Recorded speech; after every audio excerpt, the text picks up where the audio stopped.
سلامونه لیدونکو د ابراهیم ځدراڼ همهغه لوبغاړی دی چې د افغانستان لپاره یې په یو ورځني کرکټ کې تر ټولو زیاتې انفرادي منډې وکړې. په لاهور کې د آی سی سی چمپیون ټرافي په 8مه لوبه کې ځوان افغان توپوهونکی ابراهیم ځدراڼ د 170 منډو په زړه پورې انګیز په لوبولو سره څو ریکارډونه جوړ کړل چې هند د پخواني کپتان کپیل دیو ریکارډ یې هم مات کړ.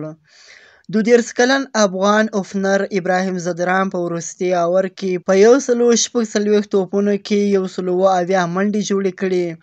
د دغه 32 کلن توپوهونکي په توپوهنه کې شپږیزې او 14 څلوریزې شامل دي.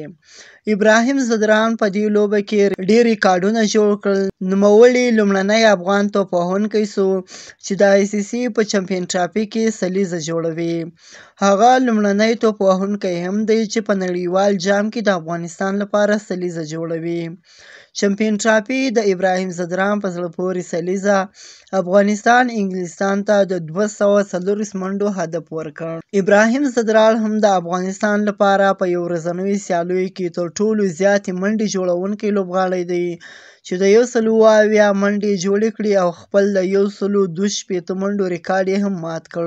ابراهیم ځدراڼ هم په چمپیون ټرافي کې په یو پاڼه کې د 170 منډو په جوړولو سره تر ټولو زیاتې منډې جوړونکی لوبغاړی سو چې تر دې وړاندې د انګلستان توپوهونکی بینډګیلټ په همدې سیالیو کې د استرالیا خلاف د 116 منډې جوړې کړې وې.